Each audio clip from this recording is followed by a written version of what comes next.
Hey, everybody. Welcome back. I'm Susan Lindner, your host of the Innovation Storytellers Show, where we talk about the stories that get big ideas to the finish lines and the incredible innovators who build both those innovations and those stories. But what if you didn't have to rely necessarily on just the brilliant minds inside your organization, but you could also look all around the world to find brilliant minds who could help support you and your innovation goals to bring them to fruition faster, perhaps more thoughtfully, with new creativity and new insights than you ever thought possible. We're talking today about the world of open innovation. Sometimes that occurs inside of an organization, and sometimes it casts from a really wide net of people all around the world. And that's why I'm so excited to have Kyle Basler-Reeder, who is my guest today from ExxonMobil. He has designed, founded, and now manages the Global Open Innovation Program at ExxonMobil. And before that, Kyle earned his MS in exploration geophysics, as so many of us have. Kyle, thank you. Serving as the national delegate for the National Senior Honor Society and receiving an award for outstanding student. He has multiple patents spanning the areas of uncertainty quantification, image enhancement, and generative AI. Kyle started in the upstream research company, developing a subsurface characterization workflow that resulted in ExxonMobil identifying new oil deposits in an area where no one thought it was possible, after which he named those new deposits as well. With only 2 years in the company, Kyle was awarded the ExxonMobil Innovation, Creativity, and Excellence Award for developing a new technology that greatly reduced the uncertainty of oil reservoir sizes, impacting multi-billion-dollar decisions. Kyle then moved into the business, pioneering a variety of new workflows with global impact, including a $3 billion value impact to the business. I mean, if there's anything we know about innovation, it has to drive value. And I'm so excited to talk about some of that today. Starting in 2019, Kyle became involved in formal corporate innovation efforts. After his first year in the Global Innovation Accelerator, Kyle's work set the gold standard, and he became that senior leader.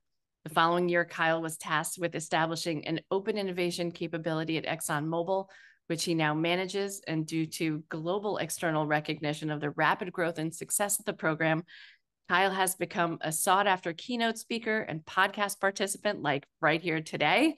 His work is also featured in the upcoming book, Venture Clienting, which has a foreword by Henry Cheesebro. Wow. Wow. Wow. Kyle, thank you so much for joining me on the show today. That's a lot of accomplishments in a very short span of time. Well, thank you. It's kind of embarrassing to hear them read out, but yeah, when you put it that way, I've had a pretty good run here at Exxon, and frankly, I'm just getting started. So Awesome. Awesome. So let's talk about it, right? Because no one walks in through the front door of innovation, as we like to say on this show. So we learned a little bit about how you got there, but it's a big step, right? From where you go kind of theoretically and academically into this world of innovation. In your words, how did you get there? yep. Well, it's interesting because when I look back as a kid, even, I think I've always been an innovator. I've always been tinkering, taking things apart. I tried to found my first company when I was 15 years old. I think I've always been an innovator, but I didn't learn that innovation was actually not just new ideas. That's not innovation. Innovation, I define it as a whole system, and it's a science, and you can engineer it and you can create the conditions to manifest it in your organization. I didn't learn that until 2019. We had this innovation accelerator program, and that was the first time that I actually looked at a PowerPoint slide that had the double diamond, all these kind of concepts that are commonly known by innovation experts. I had no idea about any of that. So you were practicing innovation without a license. Is that it? I feel like it's in my family's heritage. My grandfather, he was always doing these innovative things. He owned a concrete block plant, and he was always innovating the assembly line, the way that they were loading them. He kind of pioneered these triple depth kilns where they were loading 3 times as many blocks in there at a time, and he had multiple burners and all this kind of stuff. When I look back, I think this has been going on for quite some time, but it took the organization a while maybe to flag me as one of these innovators and say, what are we going to do with all that passion? Let's turn this guy loose on the whole organization. Fantastic. Yeah. And also let the organization's brilliance loose on us, right? That's what open innovation does, is really unearth brilliant ideas from around the organization and sometimes even outside. So let's take a step back for some of my listeners. One of my very first guests on the show was a guy named Steve Rader, who owns his own consulting firm, but also runs the open innovation platform, NASA. And certainly an inspiration to me, thinking about all the different ways that we can think about talent in new ways. We can think about discovery in new ways. We can think about execution in different ways by using humans and what they're best at and applying them in intervals as we need them in order to work through the innovation process. How do you define open innovation at ExxonMobil? What does it look like in your world? Well, first of all, I also want to give a shout out to Steve Rader. He really helped me get started with my own program. The way that I define open innovation, when I got started, I had to ask that question. I said, what is this? So what do you want me to do? Open innovation. What I said was the following, which is if you look at an organization as big as we are, we're talking about 60,000 plus or minus employees, a history going back 150 years. There's a lot of horsepower in the walls. And when I looked around, when I looked at the literature, what I found is that there is space to define open innovation as including your own teams. And I have a scale that I use. It ranges from 0 to 7, a 0 level open innovation. That's maybe like a team workshop. You got your 4 other team members, get them together in the room. Here's what I'm trying to do. You get into the level 1, you're talking to the adjacent teams around you. Level 2, it might be like a different function, and you're doing maybe an internal crowdsourcing type of exercise. As you get into those higher levels, you go outside the company.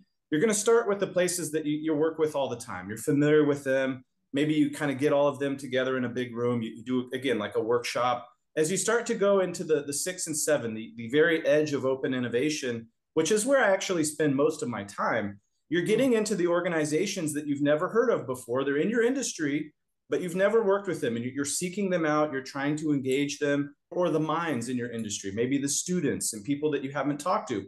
And then the very end of it, which is the place where I spend almost all my energy and time and focus, is the whole world. It's everything. It's different industries. It's people with radically different backgrounds. It's different countries that you may not even have heard of. The first time I had solvers working for me from Lesotho, I didn't even know where that was. I mean, I'm a geologist by background, geophysicist. I know geography pretty well. I didn't know where that was. And so that's the end of the open innovation. And I think it encompasses that whole spectrum. Every problem is different. It really just depends on the type of problem you're trying to solve. And there's a number of ways to characterize problems. Yeah. And so you found Lesotho there in the bottom of Africa. We had a solver. We've got solvers in Jamaica. What's a solver?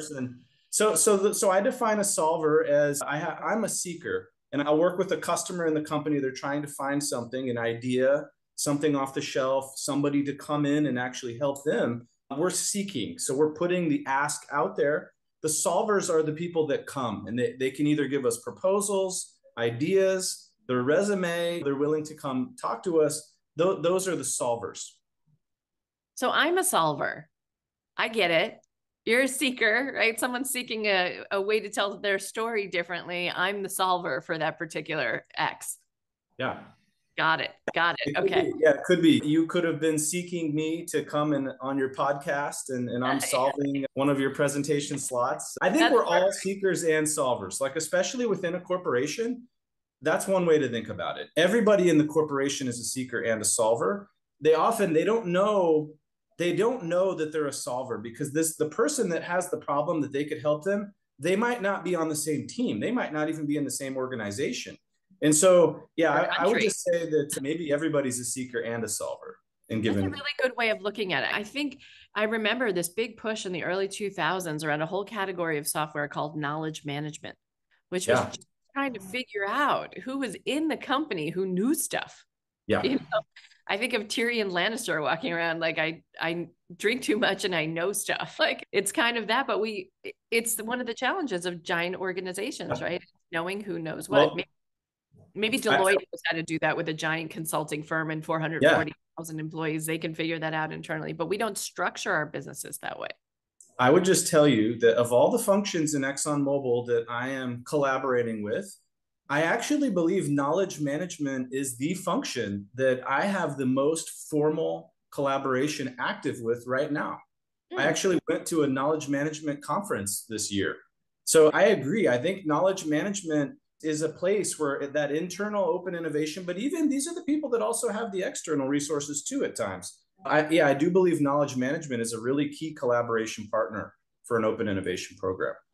Okay. So now let's talk about the application layer around this. So can you give us some examples of open innovation projects that you're working on now and take us through this from the innovation lens, but maybe also the practical lens so we can think about how each of us could be doing this in our organizations?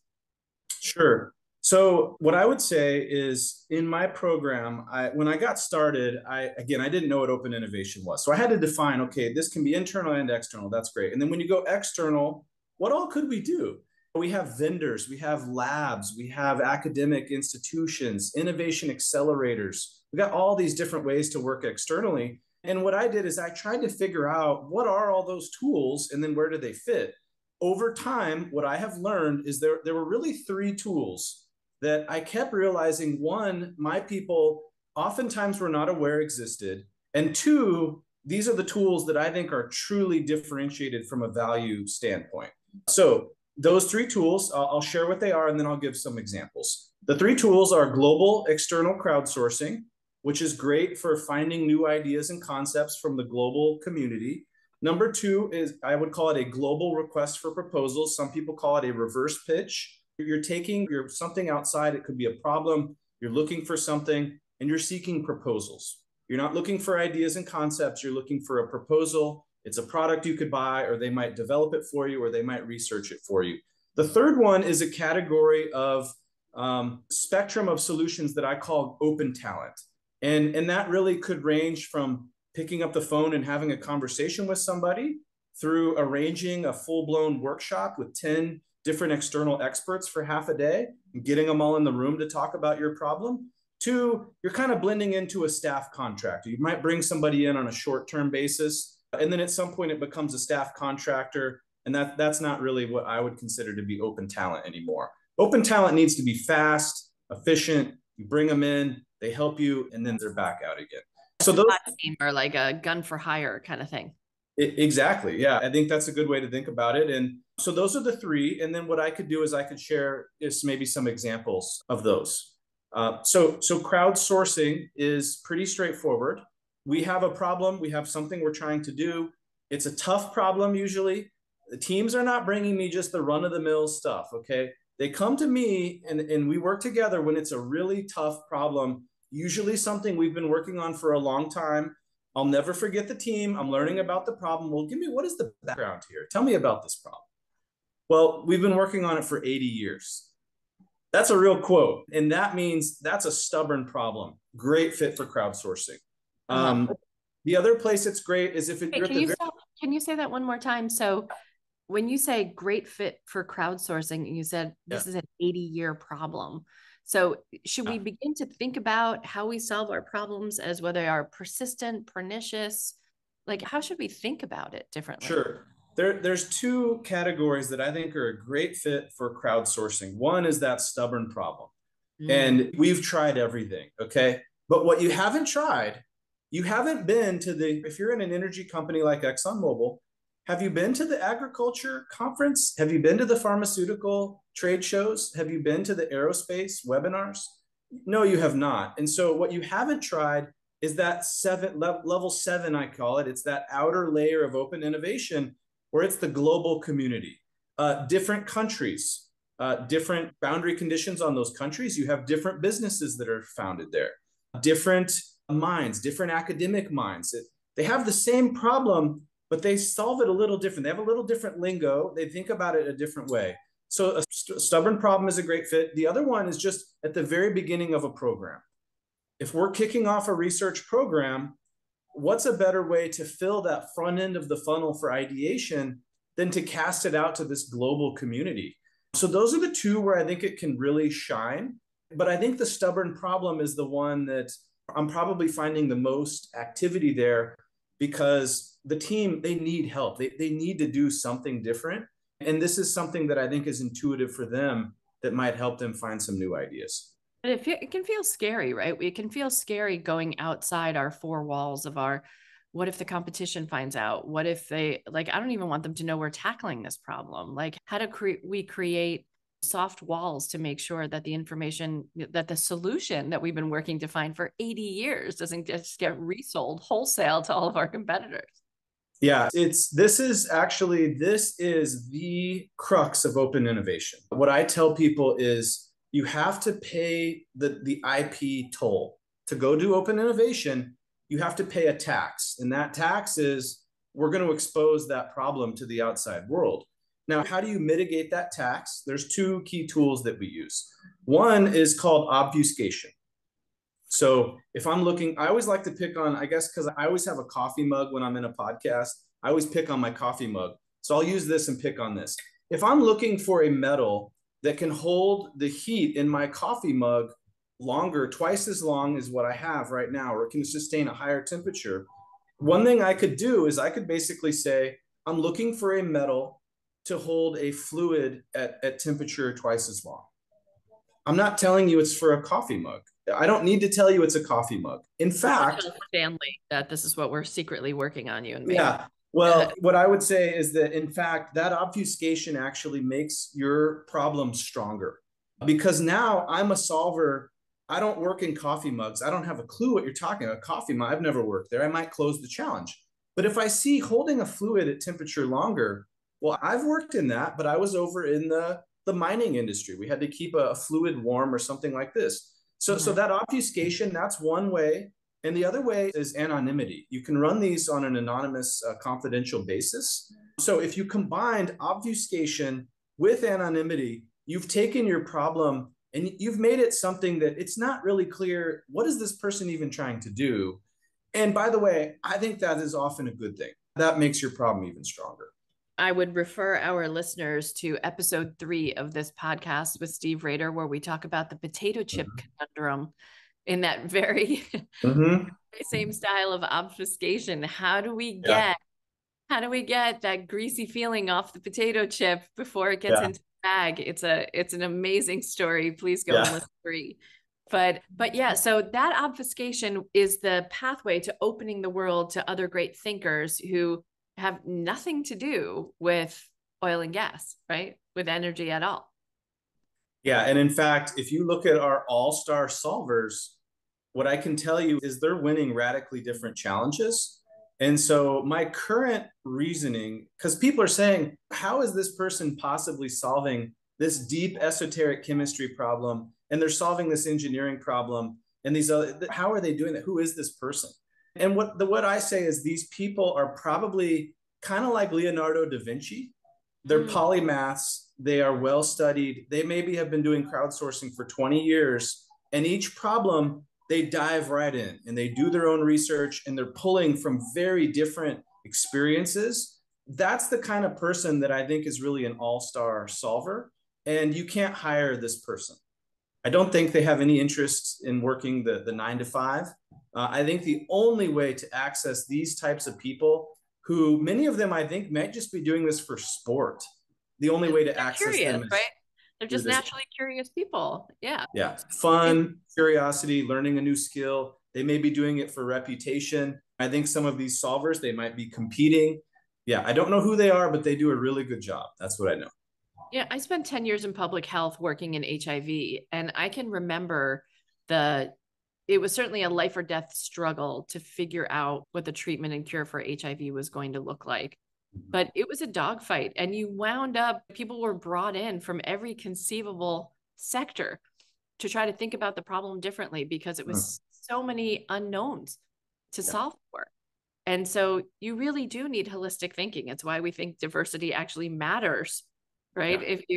when we look clearly at diversity, it's bringing in new ideas on it to see all the facets of the diamond, right? That is our problem. And we value it as such.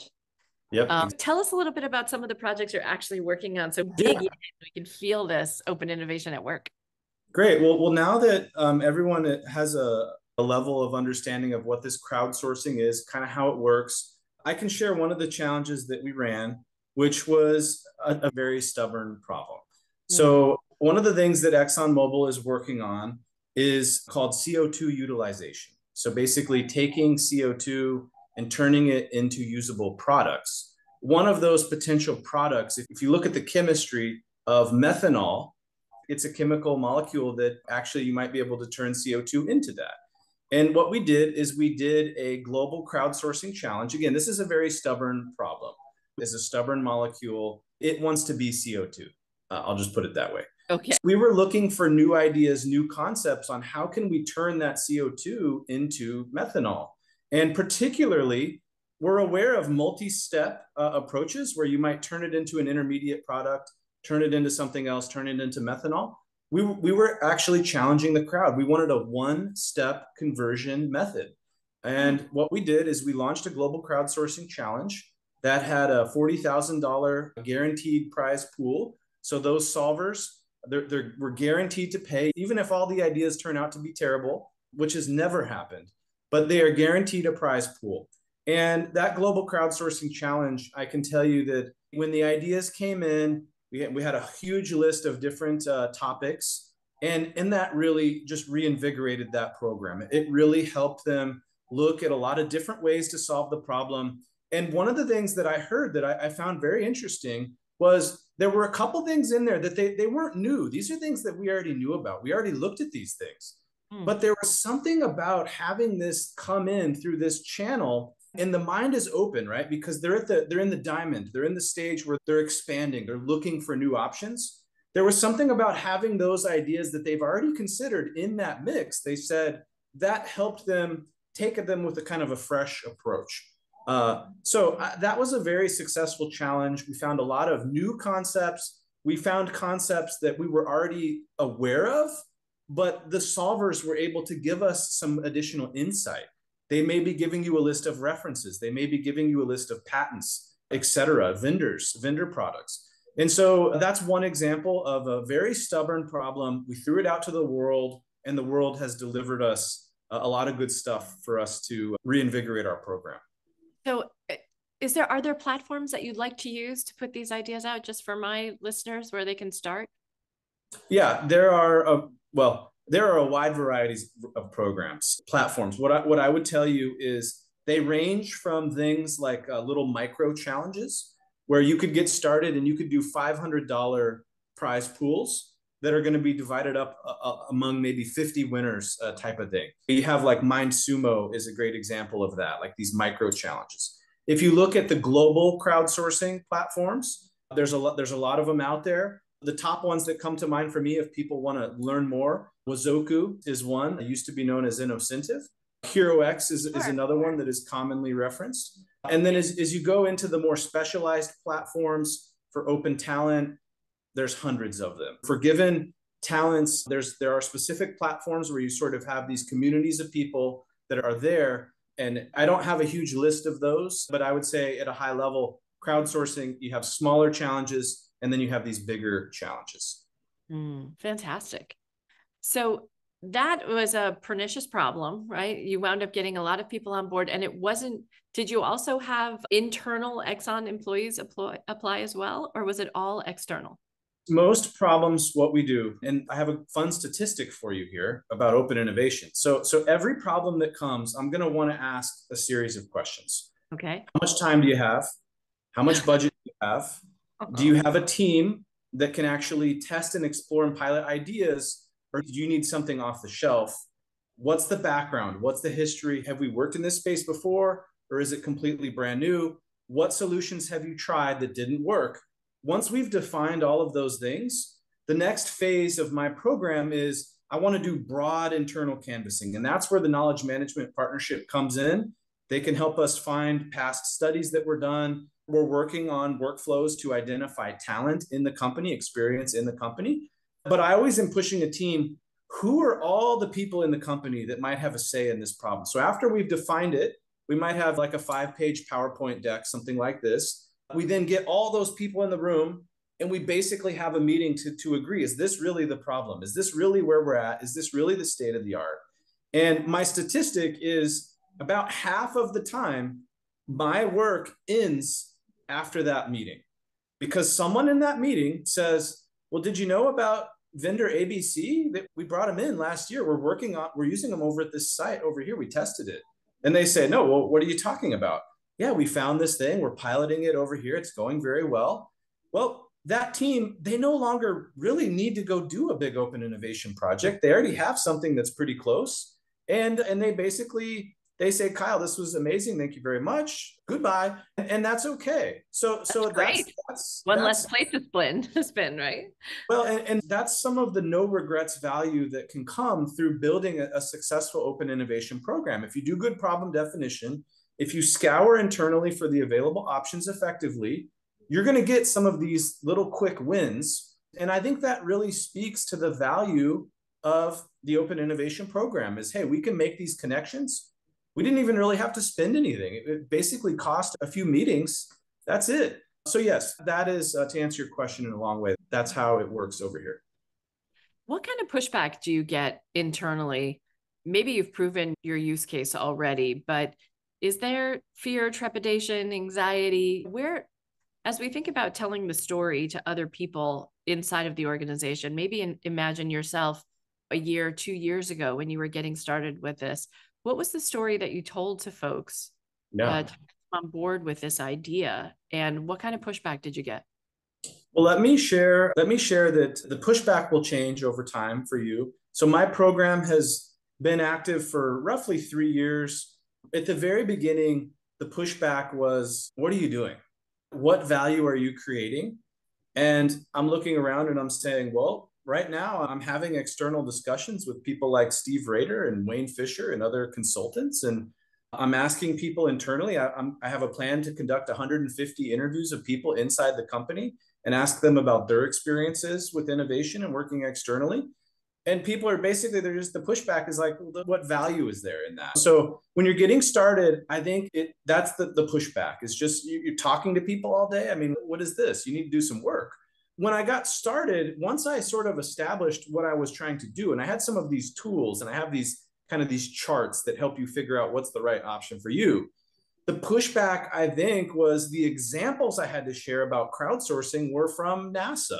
And the examples of these global RFPs were from 7 years ago, things that we did in the past. And I think the pushback was kind of more reputational, just, well, do you have any examples of something that you did recently? And well, no, I don't actually. And so I think there's a credibility gap when you're in that middle phase, the kind of the early marketing phase, as I call it, where the pushback is really around, is this even possible? You haven't done this recently? I mean, I think there's something there where it's hard for people to understand the possibilities if you haven't done it yet. In the third phase, the execution phase, as I call it, which is where I am today, the pushback will start as they might push back on the process. They might say, well, this is going to take too long. They might push back and say, well, what about the legal aspect? What about the IP aspect? I can generally overcome those. Now that I've done so many of these projects, we're actually over 300 total projects, leads, et cetera. So I've worked with a lot of teams. I think I've seen almost every type of pushback there is. So the current challenge, what I would tell you is absolutely those types of things are pushback. IP culture will always be a challenge because it's intuitive. Going public, you got to pay that IP toll. Some people don't want to pay it. And that's a discussion. And sometimes I agree with them and that's okay. But I would say the current problem, the current barrier that I'm facing, the biggest barrier is something just around the fact that I'm coming into the room and this person has been a chemist maybe for 30 years. And they're an expert on coffee mug metallurgy, okay? And they're saying, your background is in imaging in the subsurface. What do you know? And this is my problem. I go to all the conferences. I'm actually the president of the trade association in this. I already know everything there is, okay? And so those types of minds, I think that's the biggest problem is, look, we can take your challenge outside, and I can guarantee you we will find you some new ways and new approaches. Now, I can't guarantee you impact and value, but I guarantee you, because every single project I've done, the quote has always been the same, which is, wow, I've never seen that before. Well, I've never heard of that before. So I'm pretty comfortable now saying I will find you something you didn't know about. But I think getting folks to accept that is going to be a journey, and it's going to take years. And the way that it will change is they will see their peer will do a project, and I will come back. And that next time I present, that peer is going to present, not me. I'm going to give the high level for 10 minutes, and then I'm going to say, okay, Sarah, why don't you come up here? And then they're going to look over and say, well, what is this? And then they're going to say, I put this out there, and look at all these new ideas I found. And I think those people over time, the culture change will happen. But culture change does not happen overnight. I recognize that. It's a fact. And that is my current focus, is how do I get those people that are on the fence, how do I get them convinced that this is real, that this works, and that there's a lot of bright minds out there, and I can help you access them very efficiently. Yeah, I think it's so important. And culture change, we know, starts with the story, right? Yes. Facts themselves do not change minds, right? Otherwise, we would have stopped smoking wholesale in the 90s. But it is a pernicious and longstanding problem. Yeah. As part of the culture, thankfully, has shifted pretty dramatically over my lifetime, over our lifetime. But as someone from a public health background, right, it's always somebody else who's going to change first before me, right? Mm-hmm. And I have to hear the story about how their lives are different and transformed. And that transformation, I think, is such an important one in the storytelling work around innovation, is really getting a handle on how do I express the transformative element that shows both value and a change to heart and output, right? So it has to be a mindset shift, a heart set shift. Otherwise, we're really not willing to take up the mantle and go, well, that worked for that guy, but, right? Yeah. We have to be able to present that transformative opportunity. Yes. And the biggest part of that is trust. So I'm going to ask you the questions I ask every person who comes on this show. Okay. Number one is, what is the greatest innovation of all time? Oh, the greatest of all time. Well, I'm a physicist, so I'm a little biased here. But I don't know. What comes to mind for me would be something like Newton's laws or calculus or something like this, like one of those fundamental physical frameworks, because all of science is based on these types of basic physical measurement systems. So I'm just gonna go with Newton. He's my hero. I'll leave it at that. Fairly recent thinker, right? In the course of human history too, right? Go ahead. That's fair. Yeah, that's great. I have lots of folks who just tell me AI. So recent all the way back. That's a good one too. That's a good one too. It's going to impact pretty much everything. So that's true. So we're here to dispel the myth that innovation takes place with one human alone. If you had the chance to join a team, an innovation team, at any point in human history, which team would you have liked to have been on? That's easy. I think Manhattan Project was lots of innovation, culture challenges there. And the best projects are the ones where you have a clear problem and you're helping society solve a need. If you have a great technical problem and you have the tie to the societal need, that's the best. And I think that project is a great example of that. You know, I change my mind on this pretty much every other week, but I think I'm going to go back to the pyramids, and I'm finally going to go and figure out how they actually built those. Like, I'm just going to join that team, and then I'll time travel and tell y'all how it happened. Eliminate the conjecture of ancient aliens once, or confirm. I don't know.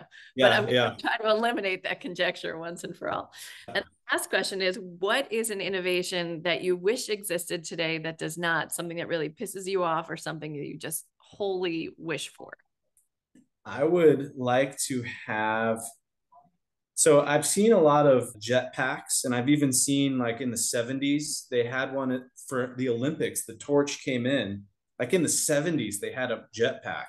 But I would like the markets to make them affordable and safe enough that I could rent one because I'm a geologist by background. I've spent a lot of time in the mountains climbing and all this. But I would love to be able to just kind of jetpack and explore some rock faces. That's the one I want. I'm going to go with the fun answer. I want a affordable personal jetpack that I can do some touring up in the mountains in. Would an Iron Man suit be sufficient, or it really needs to be That's well, it needs to be open so I can have like my rock hammer and my acid bottle and my tools so I can really get up to the face and explore the rocks and break them open and see what's in there. So fantastic, fantastic. Kyle, if people want to get in touch with you, what is the best way to do that? I'm not a big social media person, but I'm a very big LinkedIn user. I'm hooked on it. I love it. I love building my network there. Happy to answer questions. So my LinkedIn account is the easiest way. You can look me up. Pretty unique last name, should be easy to find. Fantastic. Kyle Basler-Reeder, thank you so much for joining me on the show today. It's been an absolute pleasure learning more and more about open innovation. Thank you. Thanks for this great discussion and opportunity to share our programs. It's very early compared to a lot of other programs out there, but I think if you look at our trajectory, we're going to go really far, and stay tuned. Thank you. Thank you.